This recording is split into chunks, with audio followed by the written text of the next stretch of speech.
Hello all and welcome back again. तो हम लोग डिस्कस कर रहे थे GS paper number 4 ethics integrity and aptitude के क्वेश्चंस, और आज हम लोगों के पास डिस्कस करने के लिए टॉपिक है इमोशनल इंटेलिजेंस का। सो क्वेश्चन को अगर देखें, यहाँ पर क्वेश्चन है कि आपको role of emotional intelligence explain करना है गुड गवर्नेंस और एडमिनिस्ट्रेशन के लिए। सबसे पहले हम लोग जरा बेसिक्स के बारे में बात कर लेते हैं, समझते हैं आखिर में इमोशनल इंटेलिजेंस होती क्या चीज़ है।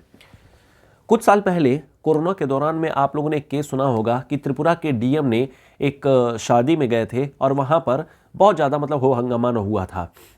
अब जो त्रिपुरा के डीएम थे, जिनका नाम है शैलेश कुमार यादव, ये कोविड प्रोटोकॉल दिया गया था, उस कोविड प्रोटोकॉल के खिलाफ में वहाँ पर कुछ इकट्ठा ज़्यादा लोग हो गए थे और वहाँ पर वेडिंग चल रही थी, एक अच्छा फंक्शन हो रहा था, एक सोशल फंक्शन चल रही थी।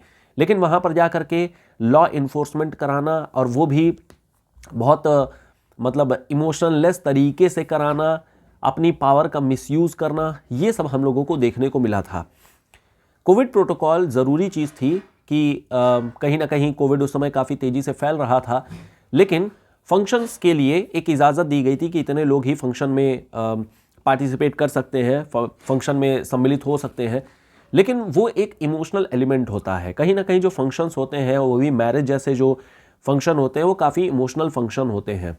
और उसमें अगर लॉ इन्फोर्समेंट एजेंसीज़ जैसे डिस्ट्रिक्ट मजिस्ट्रेट हो गए या फिर पुलिस हो गई, ये जाए और वहाँ पर बहुत ही क्रिमिनल जैसा बिहेवियर कर रहे हैं, वहाँ के जो ब्राइड हैं, जो भी दूल्हा दुल्हन थे, उसके साथ में क्रिमिनल जैसा बिहेवियर किया गया, और ये शो कर रहा है कि कहीं ना कहीं जो एडमिनिस्ट्रेशन थी वो इमोशनलेस हो गई थी।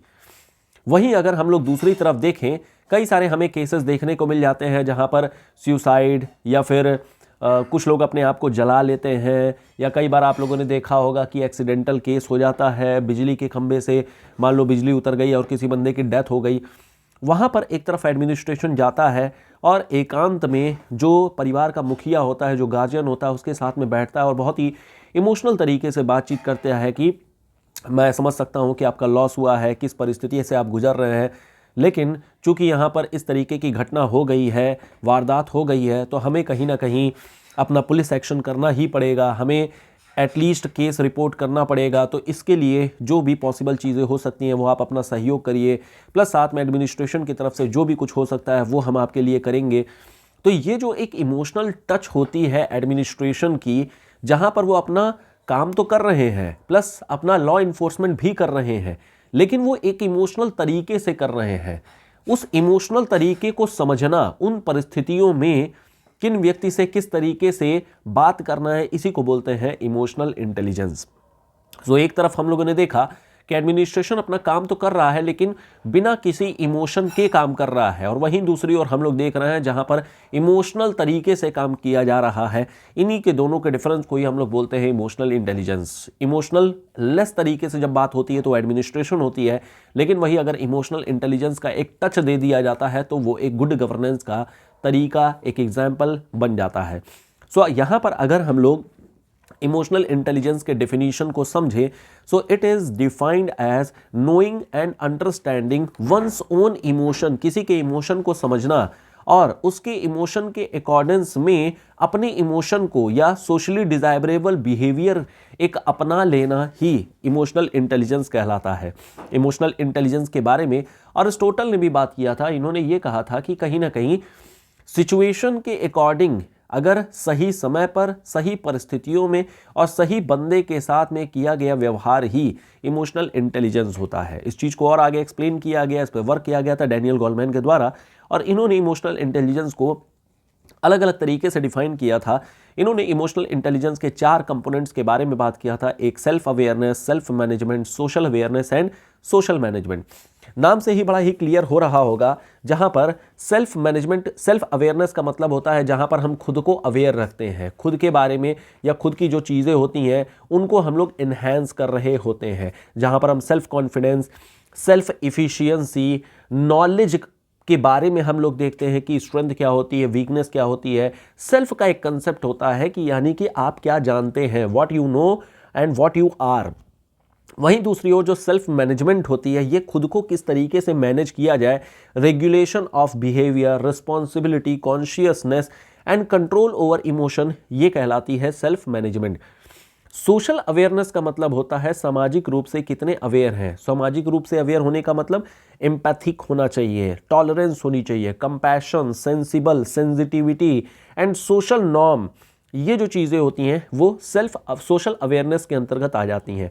सिमिलरली सोशल मैनेजमेंट का मतलब हो गया जहां पर सोशल स्किल के जरिए लीडरशिप, इमोशनल स्टेबिलिटी, इनोवेशन और डिफिकल्ट से डिफिकल्ट सिचुएशन में भी खुद को स्ट्रेंथ बना करके रखना, खुद को मजबूत बना करके रखना ही सोशल मैनेजमेंट कहलाता है।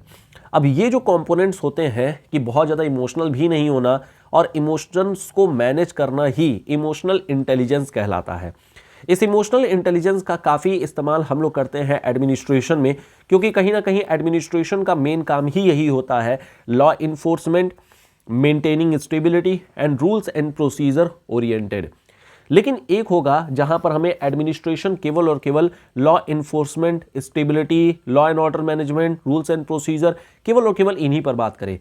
लेकिन केवल और केवल इन्हीं पर बात करने की बजाय अगर इन्हीं सब कामों को हम लोग कुछ वैल्यूज़ और आइडियल्स के साथ करें, अगर लोगों के सेटिस्फैक्शन के बेसिस पर करें, कुछ क्वालिटेटिव मेजर्स ले लें, एक रिस्पॉन्सिव, अकाउंटेबल और रिस्पॉन्सिबल बिहेवियर रखें, ट्रांसपेरेंट मैनर में करें, सिटीजन फ्रेंडलीनेस रखें, इफिशियंसी रहे और सोशल जस्टिस रहे, तो ये एडमिनिस्ट्रेशन एक गुड गवर्नेंस के ऊपर शिफ्ट हो जाती है। जो हमें एडमिनिस्ट्रेशन में चीज़ें देखने को मिलती हैं वो है जो त्रिपुरा के डीएम ने किया। लेकिन गुड गवर्नेंस वो होती है जब कहीं पर कोई लॉस हो जाता है और वहाँ पर एडमिनिस्ट्रेशन जा करके उनको फिर समझाता है और वहाँ पर जो भी लीगल प्रोसीजर करने होते हैं वो किए जाते हैं। ये रोल ऑफ जो इमोशनल इंटेलिजेंस का रोल होता है वो एडमिनिस्ट्रेशन में उतने ही ज़्यादा हमें इंपॉर्टेंट अब देखने को मिल रहा है, क्योंकि धीरे धीरे अब समाज, लोगों का पार्टिसिपेशन, पीपल्स पार्टिसिपेशन हमें बहुत ज़्यादा देखने को मिल जा रहा है। और इसी वजह से जो रोल है इमोशनल इंटेलिजेंस का वो दो तरीके का, एक है क्वांटिटेटिव रोल और दूसरी है क्वालिटेटिव रोल। क्वांटिटी में होती है जो इनकी मेन काम होती है, जो इनकी मेन फंक्शनैलिटी है, यानी कि regulation of people's behaviour, maintaining peace and harmony. लेकिन वही अगर क्वालिटेटिव मेजर के तौर पर करें तो ये एडमिनिस्ट्रेशन गुड गवर्नेंस में बदल जाता है, जैसे quality of service, citizen friendly behaviour, result oriented, transparency, accountability, responsiveness, responsibility. ये जो चीज़ें होती हैं वो एडमिनिस्ट्रेटर के, या यूँ कहा जाए कि जो सिविल सर्वेंट है उसके बिहेवियरल कंपीटेंस पर डिपेंड कर जाता है। अब ये जो बिहेवियरल कंपीटेंस होती है ये दो तरीके से काम करती है। ये काम करती है जो भी एडमिनिस्ट्रेशन है उसका पर्सनल लाइफ में क्या चल रहा है, और दूसरी होती है जो उसके पब्लिक लाइफ में क्या चल रहा है। नॉर्मली हम सभी लोग पब्लिक लाइफ के बारे में तो देख रहे होते हैं कि पब्लिक लाइफ में अच्छे गुड गवर्नेंस के लिए हमें एक इंटीग्रिटी वाला बंदा चाहिए होता है। एक इंटीग्रिटी वाला बंदा यानी कि एक एडमिनिस्ट्रेटर चाहिए होता है। नॉर्मली हमें जितने भी ट्रेडिशन बेस्ड जो एडमिनिस्ट्रेशन देखने को मिलती है उसमें हमें accountability, neutrality, rules and procedure oriented, ये सब देखने को मिल जाते हैं। लेकिन अब आज की डेट में चूंकि इतना ज़्यादा लोगों को अवेयरनेस हो गई है, पीपल्स पार्टिसिपेशन भी हो गया है, तो अब सीक्रेसी वाली जो चीज़ होती है कहीं ना कहीं उसे एक इमोशनल एंगल भी देना होता है। और इस इमोशनल एंगल के लिए भी इनफैक्ट मैक्स वेबर ने अपने व्यूज़ दिए थे। इन्होंने कहा था कि एक आइडियल ब्यूरोक्रेसी वो है जो इमोशनल टच के साथ में, यानी कि अपनी जो बिहेवियरल अंडरस्टैंडिंग है वो सिचुएशन के अकॉर्डेंस में जब बताती है तो वो हमारा एक बेटर एडमिनिस्ट्रेशन होती है। इस एडमिनिस्ट्रेशन में लोगों के बिहेवियर को अच्छे तरीके से समझना, इंफॉर्मेशन कम्युनिकेशन टेक्नोलॉजी का इस्तेमाल करना, theory of justice and right based approach का इस्तेमाल करना, एडवांसमेंट इन इमोशनल इंटेलिजेंस करना, ये सारी चीज़ें देखने को मिल जाती हैं। इस इमोशनल इंटेलिजेंस के जरिए वी कैन, मतलब कि क्या ज़रूरत है, इससे quantitative behaviour such as citizen friendliness and quality of service ये हमें देखने को मिल जाती है। इनफैक्ट सिविल सर्वेंट के ऊपर में जो भी एक्स्ट्रा प्रेशर भी आ रहा है तो वो भी रिस्पॉन्सिबल तरीके से अपनाने लगते हैं।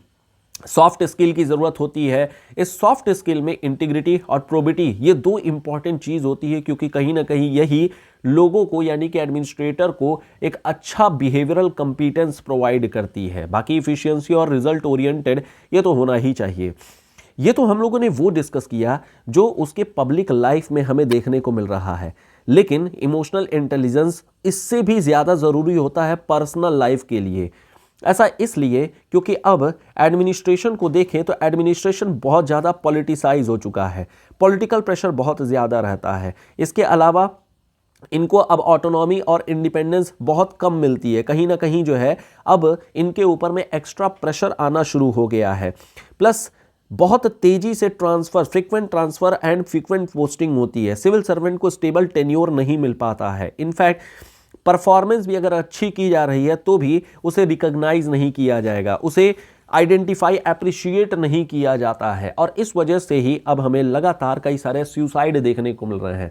जैसे छत्तीसगढ़ में सुसाइड हुआ था, यहाँ पर सुपीरियर ने इंफीरियर को, जो सबऑर्डिनेट था, उसको ह्यूमिलिएट कर दिया था और वो एक आईपीएस ऑफिसर था। सिमिलरली हमें हिमांशु राज का केस देखने को मिल जाता है, महाराष्ट्र कैडर के। उन्होंने भी एटीएस में हेड कर रहे थे और उन्होंने भी सुसाइड कर लिया था। आईएएस ऑफिसर कमिटेड सुसाइड, और उन्होंने इनफैक्ट अपने नोट में ये लिखा था कि वो अपने लाइफ में क्या करना चाहते थे और क्या वो नहीं कर पा रहे थे। तो बहुत सारे हमें सुसाइडल कंडीशंस वगैरह देखने को मिल जाती है, और ये कहीं ना कहीं वो इसीलिए हो रहा है क्योंकि इनके अंदर में जो इमोशनल एंगल था वो मैनेज नहीं हो पा रहा था। यानी कि जो इमोशनल इंटेलिजेंस चाहिए वो इमोशनल इंटेलिजेंस कंट्रोल नहीं हो पा रही थी। इस वजह से ही हमें ये देखने को मिल जाता है। तो इस तरीके से हम लोगों ने डिस्कस किया what is the role of emotional intelligence for good governance and administration. और ये कहीं ना कहीं हमें दोनों ही जगहों पर, एडमिनिस्ट्रेटर के यानी पब्लिक लाइफ और पर्सनल लाइफ, दोनों में ही दोनों को बैलेंस करने के लिए काफ़ी इंपॉर्टेंट होती है।